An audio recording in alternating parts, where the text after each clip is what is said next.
For the 2 years that I worked with City Council in Portland, Oregon, as we did this study on gentrification of the gay district in Portland, I was put in position because I had a very successful coffee shop. I also had a large group of young people who I worked with, some who were street kids, Portland street kids to be precise. And I was giving them an opportunity to change their life, working through the cafe, also living in our coexistent area instead of living on the streets and relying on people who took advantage of them. After this 2 year study, I learned a lot about gentrification and how government works or doesn't work, how government pretends, and then how government uses that to manipulate, and how they let corporations use them to gain for financial reward. All seeing done, that passed on. I moved on to other opportunities, and then I came to Mexico. Right now is an important time in Mexico, as it's a time when people are starting to plant the next 6 years of a presidential candidate, an election. The Morena party has 3 people they're choosing, and there's an outlier in Morena, oh, not Moreno, but Monreal.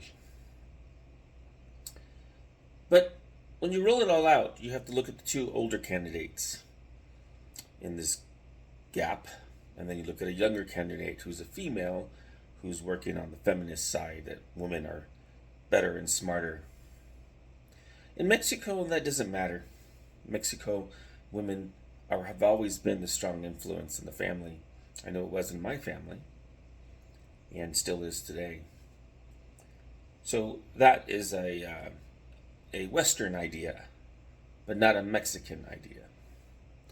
So I have the incredible opportunity to describe what I'm seeing, both as both a U.S. Mexican born in the United States and as a Mexican citizen living in Mexico.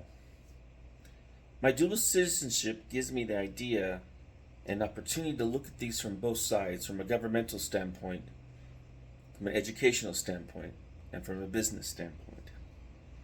And this is my rant of what I'm seeing. What I'm seeing is Mexico repeat the bad policies in the Morena party, the Liberal Party, that has caused deterioration of the United States, where the value system is destroyed by candidates and politicians who are being nursed, propelled, and mysteriously in the middle of the night voted to election and government. Then through time, there's no time for the courts to resolve the issue and discrepancies, and they implement policies during that delta. A very common practice done by Bill Gates when he stole proprietary information, was sued for millions, but then made billions, so that delta made him rich, even though many times he lost in the court cases that he could prolong through the financial gain that he got by stealing. Politicians have also taken this way in roadmap through electronic voting machines. So I am never surprised when I see a ghost horse candidate all of a sudden become elected, because really it probably boils down to voting machine manipulation and dollars presented to that company through third party or fourth party handshakes and deal making in the back room. Back to Mexico, precisely. And that is, here we have 3 candidates in the Morena party. 2 are older, 1 is younger. She's my age, in fact. U.S. educated as well as myself. And I see the ghost horse candidacy that she's running, or people are running for her, and I realize the end. The end is to manipulate somebody into office to further the loss and deterioration of Mexico and being sold out to third parties, whether that's Chinese, whether that's United States, whoever it is, during a very critical time in the world where nationalism isn't necessarily the same as it was 50 years ago, 60 years ago, 80 years ago, where nationalism truly was a communism idea, socialistic idea. Mexico right now with AMLO has had a unique opportunity to make something socialized. And because the government before it maybe sold out for profit for the candidates' pockets, they didn't sell everything out. Just like I always said, the mistake Mexico has made has not been in keeping things to themselves. The mistake they have made is looking out to the United States and those kind of philosophies and theories and social ideas that deteriorate Mexico and starts creating rich and poor. That's it. Mexico 20 years ago, when I first traveling around the world, was a third world country. Today it's a second, first world country. But when you look at government and you look at what politicians are doing to facilitate the growth of Mexico internally, you'll see really only one person who did something, and that was AMLO, with his decrees that were also self-centered and not necessarily the best interest of all people. What does that mean? Well, that means very simply, if the end result is the people prosper, then the result of the politician was to give them prosperity. If the result is to give government prosperity and not for the people, then the act was based on some other reason that the politician gained and the people around the politician gained. Because you remember, in order to get elected to political office, you can't do it without money and people around you who provide that money. Most businesses don't provide money for free unless they get something out of it in return. Coming back to our candidates. Here we have a female candidate who's a presidential candidate not announced yet, but they're trying to work it that she does get announced, because all over when I travel with the boys all over to play soccer, I'm noticing in different states, different regions, posters of her standing next to AMLO to give the vision of the uneducated that she's a woman of strength. But as I was just talking to a young person just the other day, I asked, give me one policy she has given that is actually something that CDMX, without, as she keeps saying in her campaign, would be worthy of having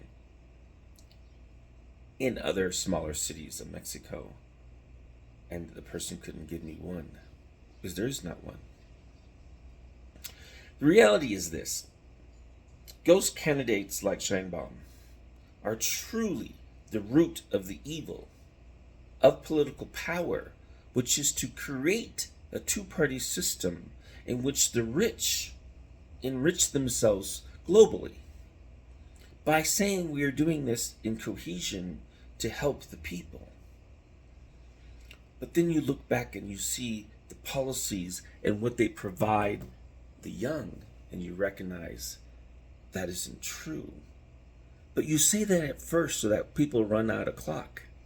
And just like in a good basketball game or soccer game, you play volley with no intentions of spiking, so that way you can run the clock out and you can win, because winning is the only thing that matters, not how you win, which is relevant in President Obama in the past with his grassroots programs that stole votes by manipulating votes illegally, but the clock ran out, so nobody could see it. So the reality is, Mexico has a unique opportunity to change what it's doing by looking at its candidates. This should not be about a woman, because truly in Mexico, a woman doesn't determine strength except strength for the family. Because that has been its long tradition of strong women in Mexico. Sheinbaum is a first-generation immigrant. She's not Mexican per se, of a heritage of struggling with the French, struggling with the Spanish to get independence. No, she's quite the opposite. But her youth, which is not the youth because I'm the same age, exemplifies the problem with politicians not allowing to educate the young. For example, the current system in Mexico allows you to go from primary to secondary to the next level in education based on your birth date, not on your ability to do educational things. So you become educated. It's a Montessori idea of that people who will rise to the top will do so on their own. But in this case, it becomes a padding system of letting people in Mexico feel they're educated when all they did is go to school, sit down for 5 to 6 hours, talk with their friends, and then leave, and education is only given to those who choose to get it. It's quite the opposite, because the education the rich pay for here in Mexico are based on knowledge testing, not just attendance. So you can pad the numbers in order to say you're educating the youth and that you care. That is the same way in every program here in Mexico. Is it good? Is it bad compared to other countries? It's irrelevant. It's irrelevant because you as a person, as an adult, I as a person, have to decide, what am I going to do for the good of the people if I so choose? If I choose not to, then I should sit in my mansion and count my money. For that does better purpose than selling an illusion of happiness that can never be attained. So that's the delta we're dealing with the current politicians in Mexico. We have a delta of knowledge spread being done purposely so that candidates with money can come forward and say they're helping, so they can take photo ops and not do the real work.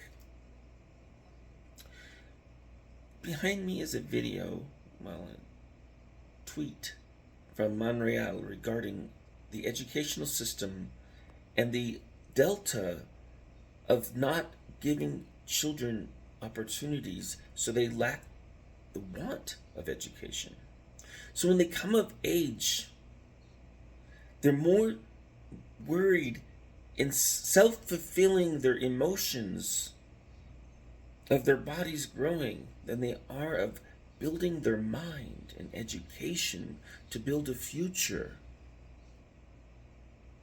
for those that they love or will love in the future. So when I work with these young people and I see them dropping out of primary school, I start realizing it's not because they don't have the ability to be educated. It's because the government doesn't give them the opportunities to understand or to see the value in education.